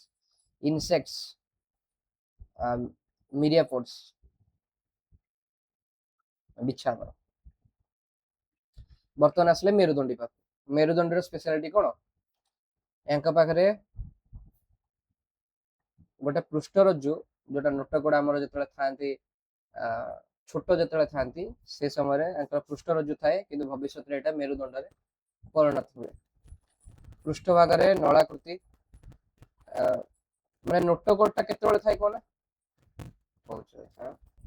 ଯେତେବେଳେ ଆମେ ମାନେ ଜନ୍ମ ହେଇନଥାଏ, ଯେ ଆମେ କୁହେ 9 ମାସର ଗେଷ୍ଟେସନ ପିରିୟଡ ଥାଏ, ଜେଷ୍ଟେସନ ପିରିୟଡ, ଆମେ ଗର୍ଭ ଭିତରେ ଥାଏ ଆମର ମାଙ୍କର, तो सेही समय रे हमर कोन थाए ना गोटे पृष्ठ रज्जु थाए जोटा कि भविष्यत हमर जो पछपटे देखछे मेरुदंड सेटा गोटे पृष्ठ रज्जु थाए एटा देखै छी एटा देखाउ छी नोट तो कर पिक्चर रे जोटा देख पड़तो एटा मो जोटा करू ब्लू एटा होची नोट कर ए जिंसटा बड़ होई के हमर पृष्ठ हमर मेरुदंड कोन थाए स्नायु रज्जु पृष्ठ भाग रे नळाकृति स्नायु रज्जु थाए गाली छिद्र एटा श्वासक्रिया पय थाए এই পর্বটাକୁ তিনিটা ଉପପର୍ବରେ ବିଭକ୍ତ କରାଗଲା ଇରୋକଡାଟା ସେଫାଲୋକଡାଟା ଆଉ ଭର୍ଟିବ୍ରାଟା ଓକେ ଇରୋକଡାଟା କ'ଣ ଥାଏ ନା ନୋଟୋକର୍ଡ କେବଳ ଲାଭାର ଲାଞ୍ଜରେ ଥାଏ ହେଡ୍ ମାନେ ଗୋଟେ ଏକ୍ସାମ୍ପଲ ନୋଟୋକର୍ଡ ମୁଣ୍ଡରୁ ଲାଞ୍ଜ ଯାଏ ଲମ୍ବି ଥାଏ ସେଫାଲୋକଡାଟାରେ ଆମ୍ଫିଓକ୍ସସ୍ ଆଉ ଆମେ ହେଲୁ ଭର୍ଟିବ୍ରାଟା ନୋଟୋକର୍ଡଟା ସମ୍ପୂର୍ଣ୍ଣ ଭାବରେ ମେରୁଦଣ୍ଡରେ ପରିଣତ ହୁଏ ତ ଭର୍ଟିବ୍ରାଟାର ବର୍ତ୍ତମାନ ଆମେ ଶ୍ରେଣୀ ବିଭାଗ ଦେଖିବା फास्ट आसला साइक्लोस्टोमाटा एमानकर हनु न थाए ज हम कहछ ना एटा ज कोन ने जो कोन हीरो माने कोन हमर ज लाइन अछि हमर बैटमैन रॉबर्ट पैटिंसन तुम देखियो तार ज लाइन टा पूरा प्रोमिनेंट ज लाइन थाए तो मतलब क्रिश्चियन बेल रो थाए सो साइक्लोस्टोमाटा रे कोन ना एकर ज न थाए मुख गोलाकार एवं चूषक युक्त बा सकर शरीर आमिष विहीन एवं चिक्कण अटे एमाने बाह्य परजीवी भाव अन्य माछ देहरे लगी रहती एग्जांपल रहिला पेट्रोमाइजन मिक्सिन माने हैगफिश एवडा को अच्छा मो पाइसेस रे दे दे छी कि ठीक अच्छा शार्क ता तो अछि पाइसेस रे ठीक अछि एग्जांपल एटी दे छी साइक्लोस्टोमाटा रे एग्जांपल दे छी देख करियो देन आसला पाइसेस जोटा हमर सब फेवरेट ए माने जलचर शरीर काति द्वारा आवृत हमें जानिचे से काति छड़ा है ना माछर श्वासक्रिया पाइका गोटे गाली थाए एटा भी हमें जानिचे हृत्पिंड दुईटा कोठरी विशिष्ट ए माने शीतल रक्त विशिष्ट प्राणी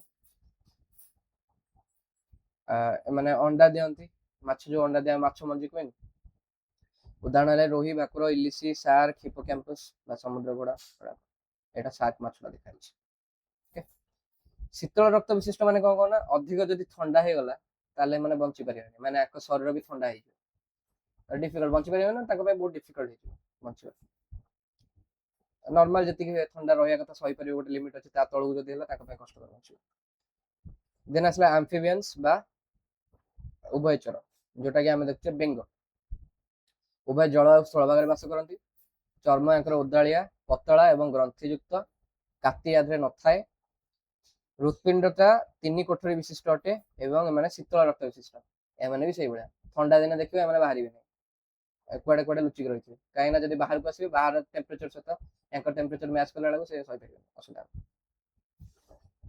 श्वासक्रिया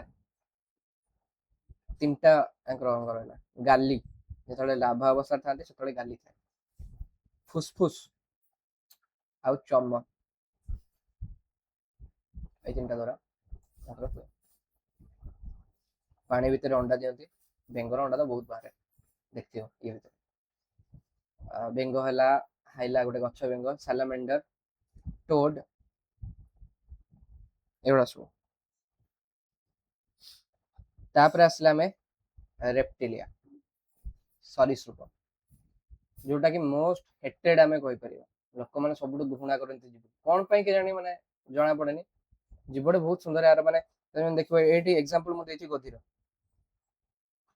ए गोटे जीव ए कार केबे किछि क्षति करिवनी किंतु गोटे मिसकनसेप्शन रहिछि गोटे अंधविश्वास माने स्प्रेड कर देछि कि गोधी कामुडिले लोक मर जाते गोधी कामुडिले लोक मरंतनी गोधी कामुडला जदी बैक्टीरियल इन्फेक्शन हे पारे जदी तुमे तार ट्रीटमेंट न करछ टाइमली देन तुमे मर जाय पार काहे ना जदी इन्फेक्शन सला नहले गोधी कामड़ा रे मरियो जदी गोधी कामड़े संगे संगे तुमे साबुन जदी सफा कर देलो आ संगे संगे हॉस्पिटल गलो डॉक्टर तुमको गोटे इंजेक्शन दे देबे बैक्टीरियल इन्फेक्शन न हो पे नहले गोधी बारे माने तुम माने को भी डरे गोटे जीवटा तुम माने को भी से डरे तार निजर भय अछि तुम माने गोधी नॉर्मली काहा को मनुष्य कामड़ते साप रहला साप भी सैया माने हमको डायरेक्टली से केबे अटैक करूनी आमे जदी ନର୍ମାଲ ଦେଖିଥିବ ସାପ କେତେବେଳେ ତାର ଫଣା ବାହାରେ, ନାଗ ସାପ ଯେମିତି ଯୋଉମାନେ ଫଣା ବାହାର କରୁଛନ୍ତି, ନାଗ ସାପ ସେ ଫଣା କାହିଁ ବାହାର କରେ?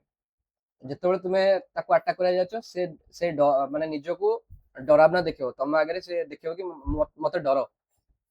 କାହିଁକିନା ସାପର ସାଇଜ ଆମେ ଦେଖୁଛୁ ବହୁତ ପତଳା, ବହୁତ ଛୋଟ ଥାନ୍ତି। ଯଦି ସେ ନିଜକୁ ବଡ ସେପରେ ଦେଖେଇ ପାରିଲା ତାହେଲେ ତାକୁ ଆଟାକ୍ କରୁଥିବା ଜୀବଟା ଡରିଯିବ। ତ ସେଥିପାଇଁ ସେ ତାର ଫଣାଟା ଦେଖେଇଥାଏ। କିନ୍ତୁ ଆମ ମନରେ ଗୋଟେ ରହିଛି କି ସାପ ହେଲା ଡେଞ୍ଜରସ୍। ସବୁ ସାପ ଡେଞ୍ଜରସ୍ ନଥାନ୍ତି, ସବୁ ସାପ ବିଷାକ୍ତ ନଥାନ୍ତି। କିନ୍ତୁ ଆମେ ଯୋଉ ସାପ ପାଇଲେ ତାକୁ ଆମେ ମାରି ଦଉଛେ। ସେମାନେ ବି ପ୍ରକୃତିର ଗୋଟେ ପାର୍ଟ। ସେମାନେ ବି ଛୋଟ ମୋଟ ଜୀବଙ୍କୁ ମାରିକି ଖାଉଛନ୍ତି। ଗୋଟେ ସାପର ତମର ଯୋଉଟା କ୍ଷତି ଯୋଉମାନେ କରୁଛନ୍ତି, ସପୋଜ ମୂଷା ତମର କିଛି କ୍ଷତି କରୁଛି, ସାପ ମୂଷା ଖାଉଛି। ବେଙ୍ଗକୁ ସାପ ଖାଉଛି, ବେଙ୍ଗ ସଂଖ୍ୟା ନହେଲେ ବଢିଯିବ, ବେଙ୍ଗକୁ ବି ଖାଉଛି। ଆଉ କିଛି କିଛି ଜୀବ ଥାନ୍ତି, ଝିଟିପିଟିକୁ ବି ସାପ ଖାଏ। ତ ତାର ଖାଦ୍ୟ ସେ ତାର ଖୋଜି ଖାଇବ, କାହିଁକିନା ପ୍ରକୃତି ଚାହୁଁଛି କି ସବୁ ଜିନିଷରେ ଗୋଟେ ସମାନତା ବଜାୟ ରହୁ, ମାନେ ସନ୍ତୁଳନ ବଜାୟ ରହୁ। କିନ୍ତୁ ଆମେ ତା ଦେହରେ ହସ୍ତକ୍ଷେପ କରୁଛୁ, ଏଇଟା କରିବା ଉଚିତ ନୁହଁ। ଚର୍ମ ୟାଙ୍କର ଶୁଷ୍କ କାତିଯୁକ୍ତ ଅଟେ, ବୁକୁ ଘଷି ଚାଲନ୍ତି, ଛାତିଟାକୁ ଘଷି ଘଷି ଚାଲନ୍ତି ତଳେ। ହୃତ୍ପିଣ୍ଡ ୟାଙ୍କର 3 କୋଠରୀ ବିଶିଷ୍ଟ। କୁମ୍ଭୀରର ବ୍ୟତିକ୍ରମ, କୁମ୍ଭୀର ପାଖରେ 4 କୋଠରୀ ବିଶିଷ୍ଟ ଥାଏ। ଶୀତଳ ରକ୍ତ ବିଶିଷ୍ଟ, ଶୀତ ଦିନେ ଦେଖିବ ସାପ ବାହାରୁ ନଥିବେ ବେଶୀ। ଫୁସଫୁସ ଦ୍ୱାରା ଶ୍ୱାସକ୍ରିୟା କରନ୍ତି। ସ୍ଥଳ ଭାଗରେ ଶକ୍ତ ଖୋଳ ଉପାଯୁକ୍ତ ଅଣ୍ଡା ଦିଅନ୍ତି। ସାପ ଅଣ୍ଡା ତମେ ଦେଖିବ ବହୁତ ଛୋଟ ଛୋଟ ଥାଏ। ନାଗ, ଚିତି ଏଗୁଡ଼ା ସବୁ ସାପ ହେଲା। କୁମ୍ଭୀର, କଇଁଛ, ଏଣ୍ଡୁଅ, ଝିଟିପିଟି ଏଗୁଡ଼ା କହିଲେ। କୁମ୍ଭୀର କେବେ ଡେଞ୍ଜରସ୍? କୁମ୍ଭୀର ଦାନ୍ତ ଭିତରେ ପଡିଲା ମାନେ ଆମେ ବଞ୍ଚିବା ବହୁତ କଷ୍ଟ, ବହୁତ ଡେଞ୍ଜରସ୍ କୁମ୍ଭୀର। କିନ୍ତୁ ଏଣ୍ଡୁଅ, ଝିଟିପିଟି, ସାପ ୟାଙ୍କୁ ଆମେ ଗୋଟେ ମିସକନସେପ୍ଟ, ଗୋଧି ହେଲା। ଓକେ, ଏମାନେ କୁହାଯାଏ ରେପ୍ଟାଇଲ୍ସ ବା ସରୀସୃପ। ଆଉ ସବୁଠୁ ଆମକୁ ଯୋଉଟା ପସନ୍ଦ ଲାଗେ, ଯୋଉ ସୁନ୍ଦର ଲାଗନ୍ତି, ପ୍ରକୃତିର ଗୋଟେ ବହୁତ ସୁନ୍ଦର ସୃଷ୍ଟି, ପକ୍ଷୀ ବା ଏପ୍ସ। ୟାଙ୍କର ଶରୀର କଣ? ପର ଦ୍ୱାରା ଆବୃତ। ୟା ଦେହରେ ମାନେ ନା ତୁମକୁ କିଛି ବେଶୀ ଜିନିଷ ଏମିତି ଫ୍ୟାକ୍ଟ ହିସାବରେ ମନେ ରଖିବାର ନାହିଁ। ତମକୁ ଯଦି ପଚାରିଲା ପକ୍ଷୀ ବିଷୟରେ, ଏପ୍ସ, ଏପ୍ସ ମାନେ କଣ? ତମେ ଜାଣିଛ ପକ୍ଷୀ ମାନେ ପର ଥିବ, ତାଙ୍କର ଡେଣା ଥିବ ନିହାତି ଉଡିବା ପାଇଁକା, ଥଣ୍ଟ ଗୋଟେ ଥିବ ଖାଇବା ପାଇଁକା, ପାଟିଟା ତାଙ୍କର ଥଣ୍ଟରେ ପରିଣତ ହେଇଥାଏ, ଦାନ୍ତ ତାଙ୍କର ନଥାଏ, ହାଡ ଗୁଡିକ ଫମ୍ପା ଓ ହାଲୁକା। କାହିଁକି ହାଲୁକା ଥାଏ? ଯଦି ହାଲୁକା ନ ରହିଲା ତାହେଲେ ଉଡିବେ କେମିତି? ଆଉ ହୃତ୍ପିଣ୍ଡ ତାଙ୍କର 4 କୋଠରୀ ବିଶିଷ୍ଟ ଥାଏ। ଏମାନେ ଉଷ୍ମ ରକ୍ତ ବିଶିଷ୍ଟ। ଉଦାହରଣ ହେଲେ କାଉ, ପାରା, ବଗ, ଓଟ ପକ୍ଷୀ, ପେଙ୍ଗୁଇନ, ଏଗୁଡା ସବୁ ହେଲେ ଗୋଟେ ଗୋଟେ ପକ୍ଷୀର ଉଦାହରଣ। ଦେନ୍ ଆସିଲା ମାମାଲିଆ, ଯୋଉଟା ହେଲା ସ୍ତନ୍ୟପାୟୀ। ସ୍ତନ୍ୟପାୟୀରେ ଆମର ଏକ୍ସାମ୍ପଲ ରହିଲେ କିଏ? ମଣିଷ, ବାଦୁଡି, ତିମି, ଗାଈ, ବିରାଡି, କଙ୍ଗାରୁ ଏଗୁଡା ସବୁ ହେଲେ ସ୍ତନ୍ୟପାୟୀ। ଶରୀରରେ ଲୋମ ଥାଏ। ଲୋମ କଣ? ଆମକୁ ଥଣ୍ଡା ରଖେ, ଶରୀରରୁ ରେଚନ କରିବାରେ ସାହାଯ୍ୟ କରେ। ଚର୍ମରେ ଝାଳ ଗ୍ରନ୍ଥି ଏବଂ ତୈଳ ଗ୍ରନ୍ଥି ଥାଏ। ସେବମ୍ ଗ୍ଲାଣ୍ଡ ଆମର ଥାଏ ମୁଣ୍ଡରୁ। ଆମର ଯୋଉ ଦେଖିବ ବହୁତ ଦିନ ଚୁଟି ସଫା ନ କଲେ ଚୁଟି ଟିକେ ମାନେ କାଠୁଆ କାଠୁଆ ଲାଗିବ। ଏମିତି କଣ ପାଇଁକା? ନା ତାদের ସେବମ୍ ଗ୍ଲାଣ୍ଡରୁ ଆମର ସେବମ୍ ବାହାରିଥାଏ, ମାନେ ତୈଳ ଗ୍ରନ୍ଥି ଥାଏ। ଚର୍ମରେ ବି ଆମର ତୈଳ ଗ୍ରନ୍ଥି ଥାଏ। ମା ପାଖରେ କ୍ଷୀର ଖୁଆଇବା ପାଇଁ ସ୍ତନ୍ୟ ଗ୍ରନ୍ଥି ଥାଏ, ମାମାରି ଗ୍ଲାଣ୍ଡ ଥାଏ, ସ୍ତନ୍ୟପାନ କରିବା ପାଇଁ ସେମାନେ। ବାହ୍ୟ କର୍ଣ୍ଣ ୟାଙ୍କର ଥାଏ। ହୃତ୍ପିଣ୍ଡ 4 କୋଠରୀ ବିଶିଷ୍ଟ, ମାନେ ଉଷ୍ମ ରକ୍ତ ବିଶିଷ୍ଟ। ସାଧାରଣତଃ ଛୁଆ ଏମାନେ ଜନ୍ମ କରନ୍ତି। ପ୍ଲାଟିପସ୍ ଏକିଡନା ଅଣ୍ଡା ଦିଅନ୍ତି। ପ୍ଲାଟିପସ୍ ଆଉ ଏକିଡନା ଅଣ୍ଡା ଦିଅନ୍ତି, ଏମାନେ ହେଲେ ବ୍ୟତିକ୍ରମ। ଏଇଟା ଦେଖାଯାଉଛି ପ୍ଲାଟିପସ୍। ପ୍ଲାଟିପସ୍ ବିଷୟରେ ଦେଖିବ, ଏ ଭାଇ ଗୋଟେ ଅଲଗା ପ୍ରକାର ଯିବ, ମାନିବାକୁ ପଡିବ ଜୀବଟା। ଇଏ ମାନେ ଉଭୟଚର, ଇଏ ପାଣି ଭିତରେ ବି ରହିବ, ୟାଦେହରେ ବି ରହିବ, ସବୁ ପ୍ରକାର କାମ କରୁଛି। ତାପରେ ଆମେ ଆସିଲେ ଭର୍ଟିବ୍ରେଟର କ୍ଲାସିଫିକେସନ। ଏ ଲେଖା ହେଇଛି ବାର୍ଡ, ଫିଶ, ଏପଟେ ରେପ୍ଟାଇଲ୍ସ, ମ୍ୟାମାଲ୍ସ, ଆମ୍ଫିବିଆନ୍ସ, ଫିଶ ଏଗୁଡ଼ା ସବୁ। ବର୍ତ୍ତମାନ ପଢିବା ବିଲୁପ୍ତ ଏବଂ ବିପଦଗ୍ରସ୍ତ ଜାତି। ବର୍ତ୍ତମାନ ସମୟରେ ଆମର ଯଦି ପୃଥିବୀରେ ଚାଲିଛି, ଆମେ କହିବା 6th ମାସ୍ ଏକ୍ସଟିଂକ୍ସନ। 6th ମାସ୍ ଏକ୍ସଟିଂକ୍ସନ। ପୃଥିବୀରେ 5ଟା ମାସ୍ ଏକ୍ସଟିଂକ୍ସନ ହେଇଛି, ଜୀବ ମାନେ ବିଲୁପ୍ତ ହେଇଯାଇଛନ୍ତି। 5 ଥର ଏମିତି ହେଇଛି, କିନ୍ତୁ 4 ଥର କଣ ହେଇଛି ନା ମଣିଷ ସକାଶେ ହେଇନି। ଯେମିତି ଗୋଟେ ଥର ଆମେ ଜାଣିଛେ ଡାଇନୋସର ମାନେ ରହୁଥିଲେ, ହଠାତ୍ କିନା ପଳେଇଲେ। ତ ସେଗୁଡାକ କିଛି ଅଲଗା କାରଣ ସକାଶେ ହେଇଥିଲା। କିନ୍ତୁ ଲାଷ୍ଟ ଯେଟା 5ମ, 6ଠ, ସେଟା ଆମେ ମଣିଷ ହିଁ କରୁଛେ। ଷଷ୍ଠ ମଣିଷ କେମିତି କରୁଛେ, ଆମେ କ୍ଲାଇमेଟ ଚେଞ୍ଜ କରୁଛେ, ଆମେ ଜୀବ ମାନଙ୍କୁ ମାରିକି ଖାଉଛେ। ବର୍ତ୍ତମାନ ସମୟରେ ଯଦି ତୁମେ ଦେଖିବ ପୃଥିବୀରେ ଯୋଉଟାରେ ମଣିଷର ଆବଶ୍ୟକତା ରହୁଛି, ମଣିଷର ସ୍ୱାର୍ଥ ସାଧନ ଯୋଉଟା ରହୁଛି, ସେଇ ଜୀବ ମାନଙ୍କୁ ହିଁ ଆମେ କେବଳ ରଖୁଛୁ, ବଞ୍ଚିକି ରଖୁଛୁ। ଗାଈ, ବିକଜ ଗାଈ is a product for milk, ଗାଈ ଆମ ପାଇଁ ଗୋଟେ ମାନେ କ୍ଷୀର ବାହାର କରୁଥିବା ଗୋଟେ ମେସିନ, ତେଣୁକରି ଆମେ ତାକୁ ତାର ସଂଖ୍ୟା ବଢେଇ ଚାଲିଛେ। ଛେଳିରୁ ଆମେ ମାଂସ ପାଉଛେ, ତା ସଂଖ୍ୟା ବଢେଇ ଚାଲିଛେ। କୁକୁଡ଼ାରୁ ମାଂସ ପାଉଛେ, କୁକୁଡ଼ାର ଯୋଉ ମାନେ କୁକୁଡ଼ା ପ୍ରତି ଯୋଉ ଅନ୍ୟାୟ ହଉଛି, ତୁମେ ଯଦି ଦେଖିବ କେବେ ଭିଡିଓରେ ତାହେଲେ ଜାଣିପାରିବ ତାଙ୍କ ପ୍ରତି ଯେମିତି ଅନ୍ୟାୟ ହଉଛି ଆଉ କାହା ପ୍ରତି ହଉନଥିବ। ତ ସେ ଜୀବ ବି ବଞ୍ଚିକି ଅଛନ୍ତି। ନହେଲେ ଆମେ ଯଦି ଦେଖିବା ଭେରାଇଟି ଯୋଉ ଆଗରୁ ଚଢେଇ ବହୁତ ଦେଖୁଥିଲେ, ଆହୁରି ବହୁତ ପ୍ରକାର ଜୀବ ଥିଲେ। ଗୋଟେ ଚଢିଥିଲା ଡୋଡୋ ପକ୍ଷୀ, ୟା ଏକ୍ସାମ୍ପଲ ଦେଇଥିବି। ତ ଡୋଡୋ ପକ୍ଷୀ ଗୋଟେ ଚଢେଇଥିଲା, ତାକୁ ଟୋଟାଲ ଆମେ ମାରିକି ଖାଇଦେଇଛେ, ଆଉ ନାହିଁ ତାର ବଂଶ।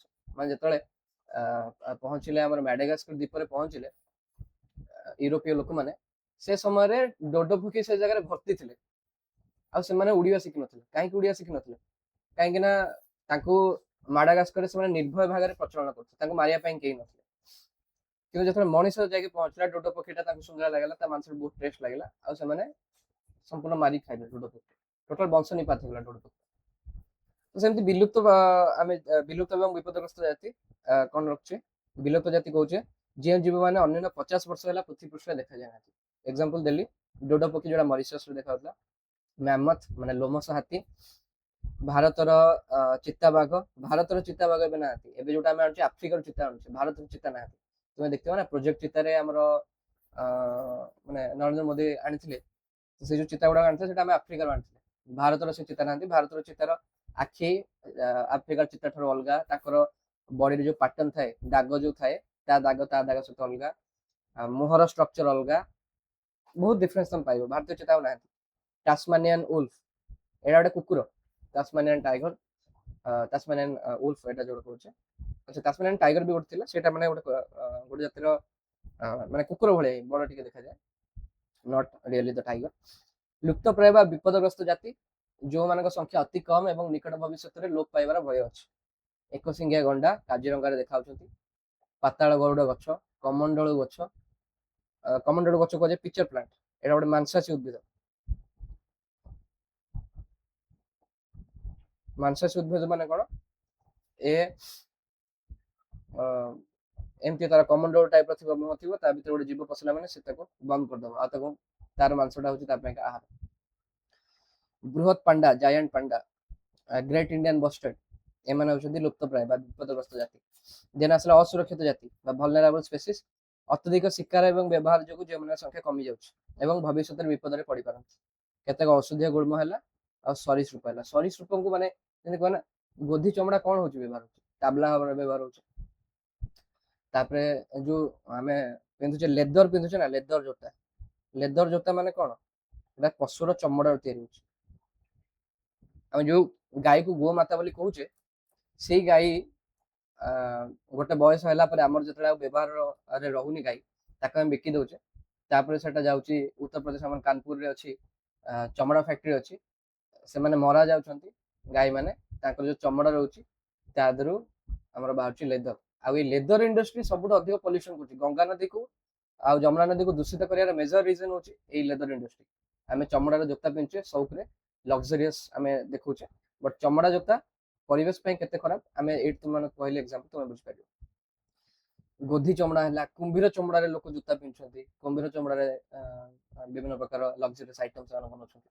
ବ୍ୟାଗସ୍, ଆମେ ଯୋଉ ବ୍ୟାଗ ଧରୁଛେ, ଯୋଉ ବ୍ରାଣ୍ଡେଡ ବ୍ୟାଗ ଆମେ କହୁଛେ, ଲୁଇ ଭିଟନ, ଆଉ ସେ କଣ ଡିଓର, ଏମିତି ସବୁ କମ୍ପାନୀ ଗୁଡାକରେ ଆମେ ଯୋଉ ବ୍ୟାଗ ବ୍ୟବହାର କରୁଛେ, ସେଥିରେ ମଧ୍ୟ ଆମେ ଜାଣୁଛେ କଣ ନା ଚମଡାର ପ୍ରୟୋଗ ହଉଛି, ଲେଦରର ପ୍ରୟୋଗ ହଉଛି। ଓକେ। ଦୁର୍ଲଭ ଜାତି, ଯେଉଁମାନେ ଖୁବ କମ ସଂଖ୍ୟାରେ କେବଳ କେତେକ ନିର୍ଦ୍ଦିଷ୍ଟ ସ୍ଥାନରେ ଦେଖାଯାନ୍ତି। ଗୋଲ୍ଡେନ ଲାଙ୍ଗୁର, ସୁବର୍ଣ୍ଣ ମର୍କଟ, ଏଇଟା ଆସାମର ମାନସ ଜାତୀୟ ଉଦ୍ୟାନରେ ଦେଖାଯାଏ। ଆଉ କମ ଜଣାଥିବା ଜାତି, ଇନସଫିସିଏଣ୍ଟଲି ନୋନ୍ ସ୍ପେସିସ୍, ଗଭୀର ସମୁଦ୍ର କିମ୍ବା ମଣିଷର ଅପହଞ୍ଚ ପଡିଥିବା ଜୀବଜନ୍ତୁ, ଯାହା ବିଷୟରେ ଯଥେଷ୍ଟ ତଥ୍ୟ ନାହିଁ। ସମୁଦ୍ରକୁ ନା ନାସା ଆମେ କହୁଛୁ କଣ ସ୍ପେସ ରେ ଏତେ ଦେଖୁଛୁ, କିନ୍ତୁ ସମୁଦ୍ରର ଡିପ୍ ରେ ଆମର ଏପର୍ଯ୍ୟନ୍ତ କେହି ଏପର୍ଯ୍ୟନ୍ତ ଏକ୍ସପ୍ଲୋରେସନ କରିନାହାନ୍ତି। ବିକଜ ସମୁଦ୍ର ବହୁତ ଅଧିକ ଗଭୀର, ଆଉ ଯେତେ ସମୁଦ୍ର ତଳକୁ ଯିବା ସେତେ ଅଧିକ ଚାପ ବଢି ବଢି ଚାଲିବ। ସେମିତି କୌଣସି ମେସିନ ଆମେ ବାହାର କରୁନେ କି ବହୁତ ଅଧିକ ଚାପରେ ବି ବହୁତ ଭିତରକୁ ଯାଇକିରି ଏକ୍ସପ୍ଲୋର କରିପାରିବ। तुम जदि मारियाना ट्रेंच देखियो मारियाना खात पाखापाखि 11 किलोमीटर तळକୁ ଯାଇଛି ତ 11 किलोमीटर ତଳକୁ ଗଲା ବେଳକୁ ଯୋଉ ଚାପଟା ଯୋଉ ପଡିବ ସେତିକି ଚାପକୁ ସମ୍ଭାଳିବା ପାଇଁକା ମେଟାଲ ସେଇଭଳିଆ ତିଆରି କରିବା ଦରକାର ମାନେ ତାର ମେସିନ ତିଆରି କରିବା ଦରକାର ସେଠୁ ପୁଣି ଇନଫର୍ମେସନ କେମିତି ଆମ ପାଖକୁ ଆସିବ ତାର ବି ବ୍ୟବସ୍ଥା କରିବା ଦରକାର ଷ୍ଟିଲ୍ ଆମର ଏତେ ଅଧିକ ଏକ୍ସପ୍ଲୋରେସନ ହେଇନି ତ ଆମେ ଜାଣିନେ ଏଠି ଦେଖିପାରିବ ଏଇଟା ହେଲା ଭାରତୀୟ ଚିତା ଓକେ ଏଇଟା ହେଲା ଭାରତୀୟ ଚିତା ଏଠି ଲୋମସ ହାତୀ ଦେଖ ଏଇଟା ତାସମାନିଆନ ଉଲ୍ଫ ଯୋଉଟା ତାସମାନିଆନ ଟାଇଗର ଯୋଉଟା ଏଇଟା କୁକୁରଟା ଗୋଟେ ଡୋଡୋ କେଡେ ସୁନ୍ଦର ଚଳେ ଦେଖ ଡୋଡୋ ଏଇଟା ଦେଖ panda great Indian bustard golden langur ଆଉ ଏଇଟା ହେଲା କମନ ରୋଡ ଗଛ ଏମିତି କହିଥିଲେ ଓକେ ଏଥିରେ ଆମର ସରିଗଲା ଜୈବ ବିବିଧତା ଆମେ ବିଭିନ୍ନ ପ୍ରକାର ପଶୁ ଦେଖିଲେ ବିଭିନ୍ନ ପ୍ରକାର ଉଦ୍ଭିଦ ଦେଖିଲେ ସେମାନଙ୍କର ଜାଣିଲେ କେମିତି ବିଲୁପ୍ତ ଅଛନ୍ତି ବା ବିପଦଗ୍ରସ୍ତ ଅଛନ୍ତି ଆଉ ବିଭାଜନ ଜାଣିଲେ ତାଙ୍କର ସ୍ପେଶାଲିଟି କଣ ରହୁଛି କେମିତି ତାଙ୍କ ଅଙ୍ଗ ପ୍ରତ୍ୟଙ୍ଗ ରହୁଛି ଏସବୁ ବିଷୟରେ ଆମେ ଜାଣିବାକୁ ପାଇଲେ ଓକେ ସୋ ଆଶା କରୁଛି ଭିଡ଼ିଓଟି ଭଲ ଲାଗିଥିବ ଯଦି ଭଲ ଲାଗିଥିବ ଦେନ୍ ତୁମେ ଲାଇକ୍ କରିବ ସବସ୍କ୍ରାଇବ କରିବ ସେୟାର କରିବ କମେଣ୍ଟ କରିବାକୁ ଜମା ଭୁଲିବ ନାହିଁ ମ୍ୟାଟେରିଆଲ ତୁମେ ଡାଉନଲୋଡ କରିପାରିବ ମୋ ୱେବସାଇଟରେ ଅଛି ଷ୍ଟଡି ମ୍ୟାଟେରିଆଲ ସେକ୍ସନକୁ ଯାଇକି ଡାଉନଲୋଡ କରିପାରିବ ଆଉ ଏତିକି କହି ଆମେ ଆଜି ଏଠି ଭିଡ଼ିଓକୁ ସମାପ୍ତ କରୁଛେ ଜୟ ହିନ୍ଦ ଜୟ ଭାରତ